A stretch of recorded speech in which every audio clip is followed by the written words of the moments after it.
जय श्री राधे, हरे कृष्णा। प्रिय श्रोताओं, आप सभी को मकर संक्रांति की ढेरों सारी शुभकामनाएं। आज की इस वीडियो में आप श्रवण करेंगे माघ मास महात्म्य का 11वां अध्याय।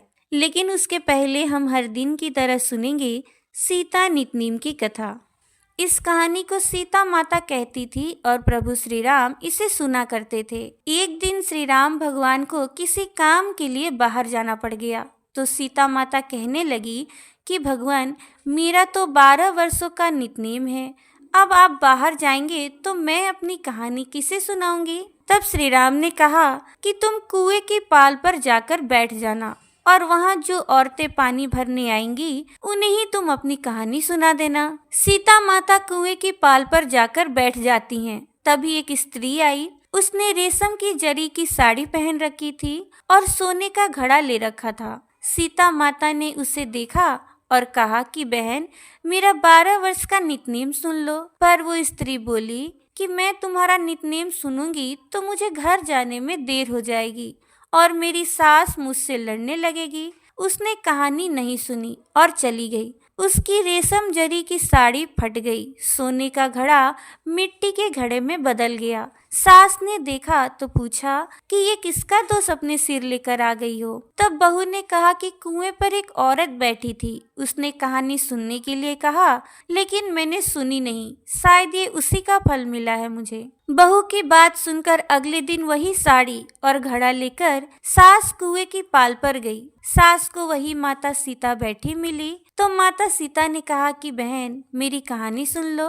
सास बोली कि एक बार छोड़ो, मैं तो 4 बार कहानी सुन लूंगी। तब सीता माता कहने लगी, राम आए लक्ष्मण आए, देश के पुजारी आए, नित नेम का नियम लाए, आओ राम बैठो राम, तपी रसोई जियो राम, माखन मिश्री खाओ राम, दूध बतासा पियो राम, सूत के पल का मोठो राम, साल दुसाला पोठो राम, साल दुसाला ओढ़ो राम, जब बोलू जब राम ही राम, राम संवारे सबके काम, खाली घर भंडार भरेंगे, सबका बेड़ा पार करेंगे, श्री राम जय जय राम। कहानी सुनने के बाद सास बोली कि बहन, कहानी तो बहुत अच्छी लगी। कहानी सुनकर सास घर चली गई और उसकी साड़ी फिर से रेशम की जरी की बन गई और मिट्टी का घड़ा भी फिर से सोने के घड़े में बदल गया। बहू कहने लगी, सासू माँ, आपने ये सब कैसे किया। तब सास ने कहा कि बहू, तू दोष लगा के आई थी और मैं अब दोष उतार कर आ रही हूँ। बहू ने फिर पूछा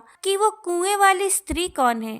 तब सास बोली कि वो सीता माता थी। वो पुराने से नया कर देती हैं, खाली घर में भंडार भर देती हैं, ये लक्ष्मी जी का वास घर में करवा देती हैं, व्यक्ति की जो भी इच्छा हो उसे वो पूर्ण कर देती हैं। बहू बोली कि ऐसी कहानी मुझे भी सुना दो। सास बोली, ठीक है, तुम भी सुनो। और सास ने कहानी शुरू की। राम आए लक्ष्मण आए, देश के पुजारी आए, नित नेम का नियम लाए, आओ राम बैठो राम, तपी रसोई जियो राम, माखन मिश्री खाओ राम, दूध बतासा पियो राम, सूत के पल का मोठो राम, साल दुसाला पोठो राम, साल दुसाला ओढ़ो राम, जब बोलू जब राम ही राम, राम संवारे सबके काम, खाली घर भंडार भरेंगे, सबका बेड़ा पार करेंगे, श्री राम जय जय राम। कहानी सुनकर बहू बोली कि कहानी तो बहुत अच्छी है। तब सास ने कहा कि ठीक है, इस कहानी को अब रोज कहा करेंगे। अब सास बहू रोज सवेरे उठती, नहाती धोती और पूजा करने के बाद नित नेम की सीता की कहानी कहती। एक दिन उनके यहाँ एक पड़ोसी की औरत आई और बोली कि बहन, जरा आँच दे देना। तो वो बोली कि आँच तो अभी हमने जलाई ही नहीं। पड़ोसन ने कहा कि तुम सुबह 4 बजे से उठकर क्या कर रही हो फिर। उन्होंने कहा कि सुबह उठकर हम पूजा पाठ करते हैं और फिर सीता माता की नित नेम की कहानी कहते हैं। पड़ोसन ने उनकी बात सुनकर कहा कि सीता माता की कहानी कहने से तुम्हें क्या मिला। वे बोली कि इनकी कहानी कहने से घर में भंडार भर जाते हैं, सारे कार्य सिद्ध होते हैं और मन की इच्छाएं भी पूर्ण होती हैं। पड़ोसन कहने लगी कि बहन, तब तो ऐसी कहानी मुझे भी सुना दो। फिर वो बोली कि ठीक है, तुम भी ये कहानी सुन लो। फिर उन्होंने वो कहानी कही। राम आए लक्ष्मण आए, देश के पुजारी आए, नित नेम का नियम लाए, आओ राम बैठो राम, तपी रसोई जियो राम, माखन मिश्री खाओ राम, दूध बतासा पियो राम, सूत के पल का मूठो राम, साल दुसाला पोठो राम, साल दुसाला ओढ़ो राम, जब बोलूं जब राम ही आए, राम संवारे सबके काम, खाली घर भंडार भरेंगे, सबका बेड़ा पार करेंगे, श्री राम जय जय राम। सारी कहानी सुनने के बाद पड़ोसन कहने लगी, बहन कहानी तो मुझे बहुत अच्छी लगी। अब वो पड़ोसन भी नितनेम सीता माता की कहानी कहने लगी। कहानी कहने से सीता माता ने पड़ोसन के भी भंडार भर दिए। देखते ही देखते अब तो पूरे मोहल्ले में नितनेम की कथा चल पड़ी और हर किसी की मनोकामनाएं भी पूर्ण होने लगी। हे सीता माता, जैसे आपने उनके भंडार भरे वैसे ही आप हमारे भी भंडार भरना, कहानी सुनने वाले के भी और कहानी कहने वाले के भी। प्रेम से बोलिए माता सीता की जय। अब सुनिए आज का अध्याय। यमदूत आगे कहने लगे कि हे वैश्य, एक बार भी गंगा जी में स्नान करने से मनुष्य सभी पापों से मुक्त हो जाता है और अत्यंत शुद्ध हो जाता है। जो मनुष्य गंगा जी को दूसरे तीर्थों के समान समझता है वो अवश्य ही नरक में जाता है। भगवान के चरणों से उत्पन्न हुई गंगा जी के पवित्र जल को श्री शिव जी अपने मस्तक में धारण करते हैं। वो ब्रह्मा जो संदेह रहित प्रकृति से अलग और निर्गुण है, ब्रह्मांड में उसकी समानता किससे हो सकती है। गंगा जी का नाम हजारों योजन दूर से ही लेने वाला कभी नरक में नहीं जाता। इसलिए मनुष्य को अवश्य ही गंगा जी में स्नान करना चाहिए। हे वैश्य, जो ब्राह्मण दान लेने का अधिकारी होकर भी दान नहीं लेता, वो आकाश के नक्षत्रों में चंद्रमा के समान है। जो कीचड़ से गौ को निकालता है, जो रोगी की रक्षा करता है या जो गौशाला में मरता है, वो आकाश में तारा होता है। प्राणायाम करने वाले मनुष्य सदैव उत्तम गति को प्राप्त होते हैं। प्रातः समय स्नान के पश्चात जो 16 प्राणायाम करते हैं वो घोर पापों से बच जाते हैं। जो पराई स्त्री को माता समान मानते हैं वो यम की यातना को कभी नहीं भोगते। जो मन से भी कभी भी पर स्त्री का चिंतन नहीं करता वो दोनों लोगों को अपने अधीन करता है। जो पराये धन को मिट्टी के समान समझता है वो स्वर्ग में जाता है। जिसने क्रोध को जीत लिया मानो उसने तो स्वर्ग को ही जीत लिया है। जो माता पिता की सेवा देवता तुल्य करता है वो यम का द्वार कभी नहीं देखता और जो गुरु की सेवा करते हैं वो ब्रह्मलोक को प्राप्त होते हैं। शील की रक्षा करने वाली स्त्री धन्य है। शील भंग करने वाली स्त्री यमलोक जाती है। जो वेदों और शास्त्रों को पढ़ते हैं या पुराण और संहिता पढ़ते और सुनते हैं तथा जो स्मृति का व्याख्यान और धर्म शास्त्र को समझते हैं या जो वेदांत में लीन रहते हैं वो पाप रहित होकर ब्रह्मलोक को प्राप्त होते हैं। जो अज्ञानियों को वेद शास्त्र का ज्ञान देते हैं वे देवताओं से भी पूजित होते हैं। यमदूत ने कहा कि हे वैश्य, यमराज ने हमको वही आज्ञा दे रखी है कि तुम किसी वैष्णव को मेरे पास मत लाओ। हे वैश्य, पापी लोगों को इस संसार रूपी नरक को पार करने के लिए भगवान की भक्ति के सिवाय दूसरा अन्य कोई उपाय नहीं है। भगवान की भक्ति न करने वाले मनुष्य को चांडाल के समान समझना चाहिए। भगवान के भक्त अपने माता और पिता दोनों के कुलों को तार देते हैं और उनको नरक में नहीं रहने देते। और जो मनुष्य वैष्णव का भोजन करते हैं वे भी भगवान की कृपा से श्रेष्ठ गति को प्राप्त होते हैं। बुद्धिमान को सदैव वैष्णव का अन्न खाना चाहिए। इससे बुद्धि पवित्र होकर मनुष्य पाप नहीं करता। गोविंदाय नमः इस मंत्र का जाप करता हुआ जो मनुष्य मृत्यु को प्राप्त होता है वो परम धाम को प्राप्त होता है, इसमें कोई भी संदेह नहीं है। जो ओम नमो भगवते वासुदेवाय इस द्वादशाक्षर मंत्र या अष्टाक्षर मंत्र का जाप करता है उसके ब्रह्म हत्या आदि बड़े पाप भी नष्ट हो जाते हैं। तो प्रिय श्रोताओं, आज का अध्याय यहीं पर समाप्त होता है। अब सुनिए धर्मराज की कथा।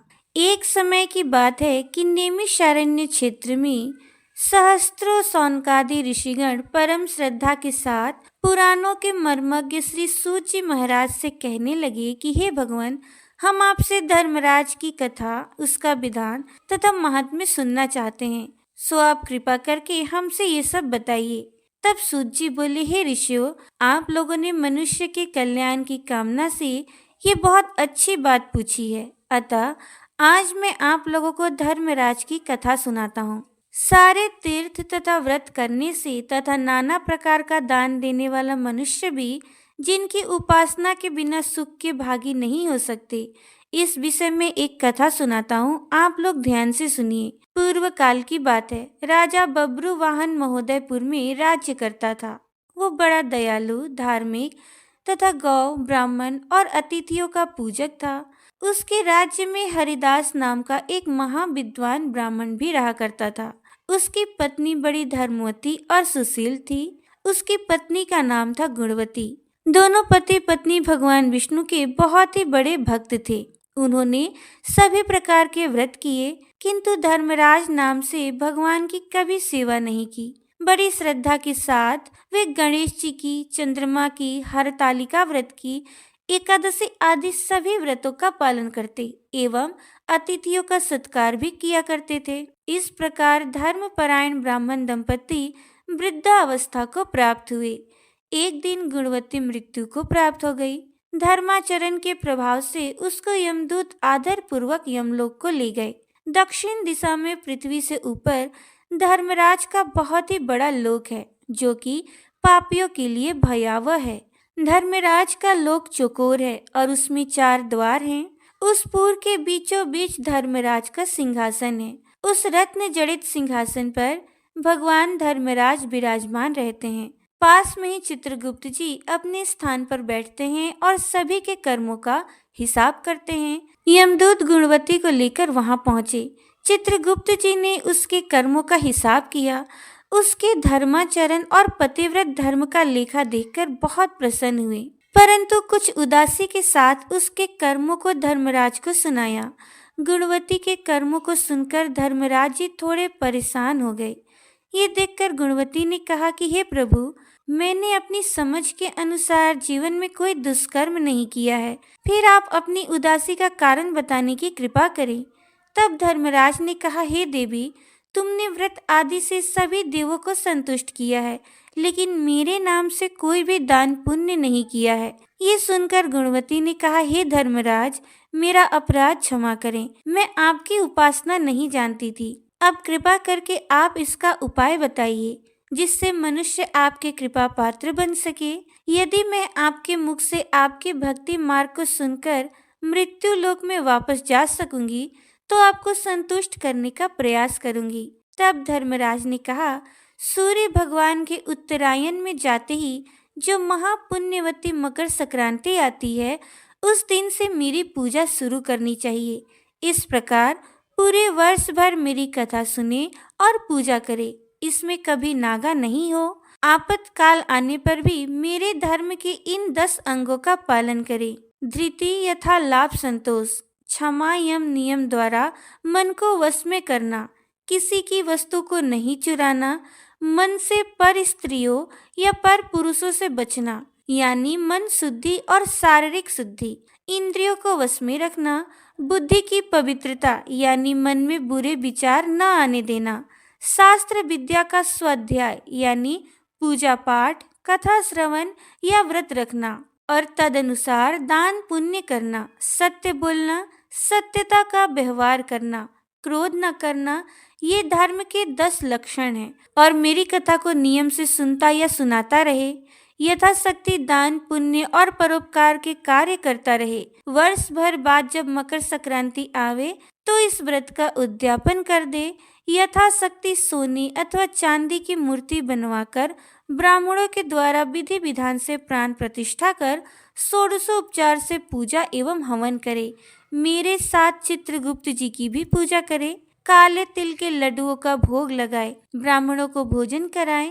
बांस की टोकरी में 5 सेर धान या ज्वार रखकर ब्राह्मणों को दान में दें। स्वर्ग प्राप्ति के लिए स्वर्ण का भी दान करें। इसके अलावा शैया, गद्दा, तकिया, रजाई, कंबल, पादुकाएं, लकड़ी, लोटा, डोर और 5 कपड़े भी दान देने चाहिए।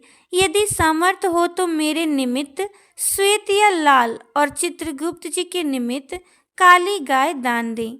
धर्मराज की बातें सुनकर गुणवती ने विनती की कि हे प्रभु, मुझे फिर से मृत्यु लोक में जाने दे, जिससे मैं आपके व्रत को करूं और इस व्रत का प्रसार भी लोगों के बीच कर सकूं। धर्मराज जी ने इसके लिए सहमति दे दी। सहमति देते ही गुणवती के शरीर में जान आ गई। उसके पुत्र आदि बड़े प्रसन्न हुए। उसने सभी बातें अपने पति को बताई। मकर संक्रांति आते ही दोनों ब्राह्मण दंपति ने धर्मराज के निमित्त व्रत शुरू किया। 1 वर्ष के बाद इस व्रत का उद्यापन किया। इस व्रत के प्रभाव से उसे स्वर्ग की प्राप्ति हुई। सूत जी ने सौनकादि ऋषियों से कहा, हे ऋषियों, जिस घर में स्त्री या पुरुष इस धर्मराज की कथा को श्रद्धा पूर्वक प्रतिदिन पढ़ते हैं, वे दुखों से मुक्त हो जाते हैं, उनके सभी कष्ट दूर हो जाते हैं। इसमें कोई भी संशय नहीं है। धर्मराज की कथा सुनने वाले को यमलोक के मार्ग में भी कभी कोई कष्ट नहीं होता। उन्हें शीघ्र ही स्वर्ग तथा मोक्ष की प्राप्ति हो जाती है। तो प्रेम से बोलिए धर्मराज महाराज की जय। अब सुनिए श्री कृष्ण चालीसा। बंसी शोभित कर मधुर, नील जलद तन श्याम, अरुण अधर जनु बिंब फल, नयन कमल अभिराम, पूर्ण इंद्र अरविंद मुख, पीतांबर शुभ साज, जय मनमोहन मदन छवि, कृष्ण चंद्र महाराज। जय यदुनंदन जय जगवंदन, जय वसुदेव देव की नंदन, जय यशोदा सुत नंद दुलारे, जय प्रभु भक्तन के दृगतारे, जय नट नागर नाग नथैया, कृष्ण कन्हैया धेनु चरैया, पुनि नख पर प्रभु गिरिवर धारो, आओ दिनन के कष्ट निवारो, वंशी मधुर अधर धरि टेरो, होवे पूर्ण मनोरथ मेरो, आओ हरि पुनि माखन चाखो, आज लाज भक्तन की राखो, गोल कपोल चिबुक अरुणारे, मृदु मुस्कान मोहिनी डारे, रंजित राजीव नयन विशाला, मोर मुकुट वैजंती माला, कुंडल श्रवण पीत पट आछे, कटिकिंकणी काछन काछे, नील जलज सुंदर तनु सोहे, छवि लखी सुर नर मुनि मन मोहे, मस्तक तिलक अलक घुंघराले, आओ कृष्ण बांसुरी वाले, करि पै पान पूत नहीं तार्यो, अका बका कगा सुर मार्यो, मधुवन जलत अग्नि जब ज्वाला, भय शीतल लखी तही नंद लाला, सुरपति जब ब्रज चढ़यो रिसाई, मूसलधार वारी वरसाई, लगत लगत ब्रज चहन बहायो, गोवर्धन नख धारी बचायो, लखी यशोदा मन भ्रम अधिकाई, मुँह मह 14 भुवन दिखाई, दुष्ट कंस अति उधम मचायो, कोटि कमल जब फूल मंगायो, नाथ काल यही तब तुम लीनी, चरण चिन्ह दय निर्भय कीन्ही, करि गोपिन संग रास बिलासा, सबकी पूर्ण करि अभिलाषा, केतिक महा असुर संघार्यो, कंस ही केस पकड़ि दे मार्यो,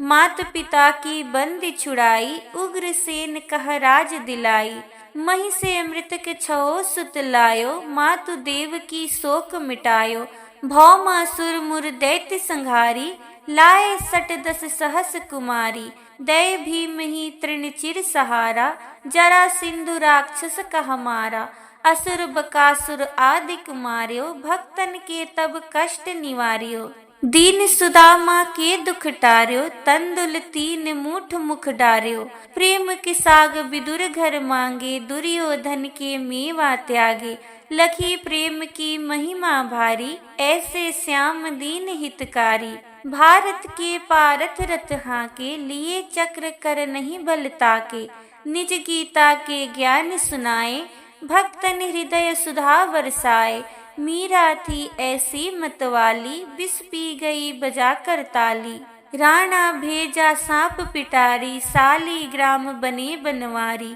निज माया तुम विधि दिखायो, उरते संशय सकल मिटायो, तब सत निंदा करि तत्काला, जीवन मुक्त भयो शिशुपाला, जब ही द्रौपदी टेर लगाई, दीनानाथ लाज अब जाई, तुरत ही वसन बने नंद लाला, बढ़े चीर भय अरि मुँह काला, असनाथ के नाथ कन्हैया, डूबत भवर बचावत नैया, सुंदर दास आस उरधारी, दया दृष्टि की जय बनवारी, नाथ सकल मम कुमति निवारो, क्षमहु बेगी अपराध हमारो, खोलो पट अब दर्शन दीजे, बोलो कृष्ण कन्हैया की जय।